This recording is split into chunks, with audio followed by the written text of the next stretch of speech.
بسم الله الرحمن الرحيم. الصلاة والسلام على رسول الله صلى الله عليه وسلم. أولا السلام عليكم ورحمة الله تعالى وبركاته. الشمع أركفون حكب دمتوتا في جالة متوتا هردفتوتا مهي أرسيتو مرتكيسنو أنا جرات بغا ناجرات تني سنين جدا بغا ساعتي كنان اسنجه مي أولا ربي ساعتي كنان نجه ربي قويا كنان قويا رفات نجه الحمد لله رب العالمين الحمد لله ثم الحمد لله. كانت أنزل كاتي إنا لله وإنا إليه راجعون إنا لله وإنا إليه راجعون إن لله ما أخذ وله ما أعطى وكل شيء عنده بعجل مسمى. أبليونك يا والله وان كاتي هدو قلبينا مجبسو وان هدو qalbiiti yallee na cabsee qalbii nama hedduullee cabsee akkasumatti qalbii muslimtoota hedduu cabse jechuudha.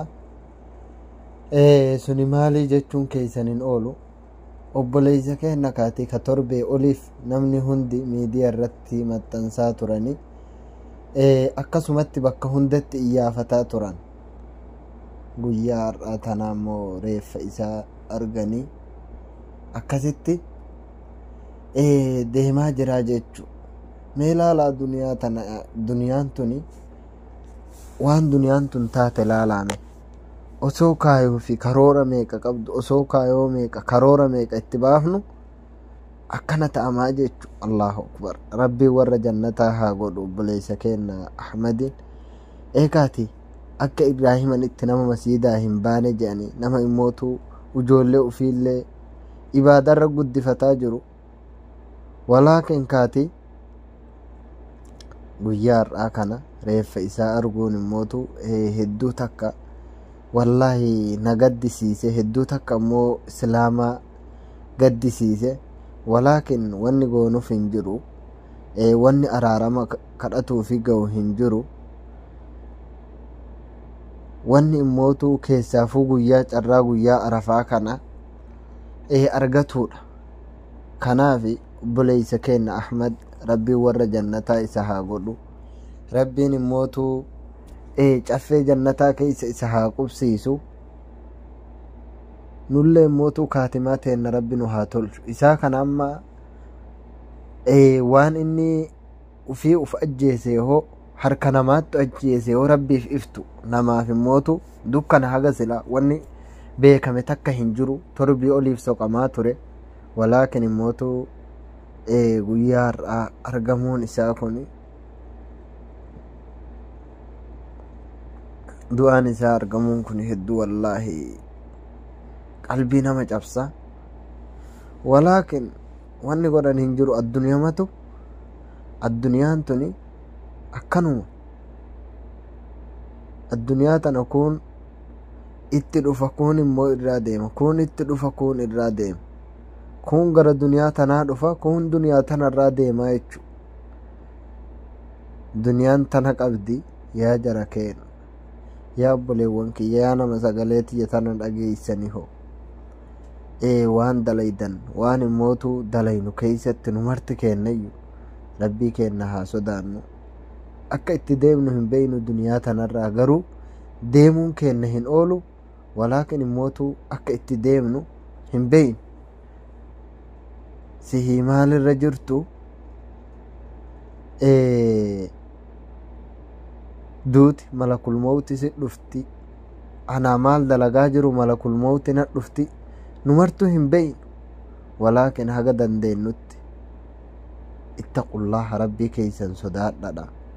Bakka jirtanitti akka jirtanitti yaa rabbi yooma dogongorteellee badii wayii dalayde wayita uf yaadattee rabbii keetitti deebi. Yaa rabbi na dhaqqabi dogongora kiyya sannaa dhiisi jedhiini tawbaa gara rabbii keetii deebi. Maali jennaan wallaahi rabbiin yoo ati gara isaatitti tawbatte rabbiin kenna tawbaa namaa lafan buusu ni qeebala. Kanaafi isin hundi keeysanuyyuu silaa guyyaa gammachuutiin guyyaa ammootu jala bultii iidatiin kana silaa kaati wanni rabbi fide wanni rabbi dalagu hundu jaalachuudha wanni godhan hin jiru. kanaaf hunda alhamdulillahi jecha hunda fudhatuun dirqama. maaliif waan rabbi fide waan ta'eef. wanni rabbi fide immoo wanni kamuu hin jibbamu ni fudhatama. kaati waan rabbiin kenna fide yoo jibbite ati akkam taata? akki taatu hin jiru. rabbiin jala ammootu garri dhayxullee hin jiru. martu garami garuma rabbiiti jechu garuma rabbiiti. haga feetellee yoo burraayte haga feetellee yoo taate akka feetellee yoo taate guyyaa tokko garuma rabbii deebitaa jechu. guyyaa tokko gara rabbii deebi'uun kee hin oolu.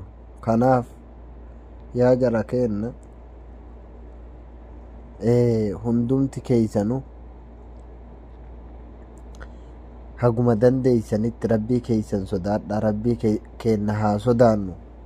awwalan lubbuutiyyaaf dhaama itti aansee immoo lubbuu teeysaniif. nu marti keennayyuu akka itti kufnu hin beeynu bakka itti kufnu hin beeynu. rabbiin kufaatii keenna mirgarra nu haa godhu. nama immootu milkaaf rabbi nu haa taasisu. kaatii kanatti aansee immootu guyyaa arafaa guyyaa soomana kunoo barii har'aa kana hundumti keeysanuu ka sooma qabdan ka dandeeytan silaa martuu keeysanuu ni soomtan jedhee amana. kanaaf hundi keeysanuu du'aa jabeeysaa guyyaa har'aa kana. maali jennaan guyyaan kun guyyaa mootuu macsii waggaa lama namarraa haqu. kanaaf nama mootuu soomee irraa milkaafu rabbi nu haa taasisu. rabbiin immoo sooma kanallee anumaaf rabbi nuun haa jedhu. isin hunda keeysan rabbi isin haa milkeeysu. obboleeysa keenya ka immootu guyyaa har'aaf biraa dhabnee osoo asiin gammannu asiin gaddi nutti argame kana rabbi warra jannataa rabbi nuu haa godhu. isaan hangafee haadha fi abbaa keenya ka qabrii jiran hunda rabbi nuu haa araaramu. hunda kalimaa laa ilaaha illallaa irratti asirraa nu biraa deeme hunda rabbiin nuu haa araaramu. isin hunda keeysanuu rabbi isin haa milkeeysu. rabbi nu haa milkeeysu. kaatimaa keenya rabbi nu haa tolchu. kanaaf tawbaa gara rabbii deebi'a. maalifi guyyaa tokko duuti tun hin ooltu. akkamitti sitti dhufti akkamiin na dhufti waan jedhu immoo hin beeynu. akka itti nu dhuftu yookiin hii badii dalagaa jirru nu dhufti yookiin hii masiida rabbii jiru si dhufti yookiin hii rabbii kana dagatee akka malle utaalu si dhufti. duuti tun guyyaa si dhuftu hin beeytu. kanaaf isin hundi keeysanuu yaa jara keen du'aa illee jabeeysa ka jiru zabanul aakiri. yaa rabbi katmiina tolchi. yaa rabbi immootu mirgarra na kuffisi. silaa deemsi kiyya hin oolu guyyaa asirraa deemu guyyaa asirraa deemu yaa rabbii kiyya hin dandeeysa. guyyaa immootu deeminsi kiyya gahe nama immoo waa siinqeffatee siinqii wayiitiin deemu rabbi na haa taasisu. du'aayi jabeeysa akkuma jirtanitti bakkuma jirtanitti isiniin jechuu barbaada. kaati walumatti nutti lama taatee gaddaa fi gammachuu gara tokkoon waggaa gahuuf gammachuudha. gara tokkoon immoo obboleeysa keenya kana dhabutti hedduu gaddine. kanaaf hundaafuu alhamdulillah waan rabbi fide hunda jaalachuun dirqama waan ta'eef wanni godhan hin jiru. waan rabbi fide immoo jibbite garri jalaa dhayxullee hin jiru. kanaaf hundumti keeysanuu isaafillee du'aa'ii godha. haadha fi abbaa ta'enna warra qabrii jiran hunda mootu rabbiin nu haa milkeeysu. rabbiin caffee jannataa keessa rabbi nu haa qubsiisu. nullee qanii asirraa deemne nama waa siinqeffatee asirraa deemu rabbi nu haa taasisu. haadha fi abbaa keenya ka qabrii jiran caffee jannataa keessa rabbi nu haa qubsiisu. hunda warra kalimaa laa ilaaha illallaa irratti addunyaa tanarraa deeme rabbiin nu haa milkeeysu. caffee warra jannataa keessa rabbi nu haa qubsiisu isiniin jedha inshaallah. kaati waan birootiif miti. sagalee kanaan kan dhufee fi hedduu na dhagahamee tumaani. kanaaf inshaallah rabbiin nagaha waliin nu haa deebisu. hamma viidiyoo birootiin walitti deebinutti nagahan naa turaa isiniin jedha. دوغونغورا جرو في موتو نحو فلشاتن جدا. والسلام عليكم ورحمة الله وبركاته. يا أمتك إن إبدا عذابا جل نجابه بربادو قيام بريكون قيا ربي سبحانه وتعالى قبروتن ساهندا جهنم جلا بلي سباسو يا رسول صلى الله عليه وسلم دو بربادو ري ربي ور فيديو كنا داوتس ور شير قدس ور آمين جلس ربين إبدا جلا نجاسنا باسون دكيسا. يقول النبي صلى الله عليه وسلم إرقم ربك نجان ما من يوم أكثر من أن يعتق الله فيه عبده من النار من يوم عرفة. ويانتو كل الدنيا كان قباهن من جرجان كان ربين قبرو تنسى يبدأ جلا نجاسان باس ويا عرفة بوريكنا قال يا رسول عليه الصلاة والسلام ربين قبرو تنسى تئهاته أمنكم قرتي بك غرغرارا إيفمك يبرباچ أفنجر ربين بدي سعيد إيساف يا رسول صلى الله عليه وسلم كان قفامتي خير الدعاء دعاء يوم عرفة الرجال تون دعاء دا دعاء ويا عرفة ديان وخير ما قلت أنا والنبيون من قبلي الرجالان جتشوتا أني في النبيون ندوران دبران جان لا إله إلا الله وحده لا شريك له له الملك وله الحمد وهو على كل شيء قدير ذكري كان جان يا أبو دعاء جتشو مالك تيبيتو ربي سبحانه وتعالى رسولان صلى الله عليه وسلم لا يرد القدر إلا الدعاء وان مرتي سيجر دعاء ملي ونن مراكاس جروجا يو أتي ربي كدت درام مسكين ما سدبري والله ربي نتي دوايك الناس سرهك يو أتي ورجح النماتات أتي ربي كدنان ربي سرهك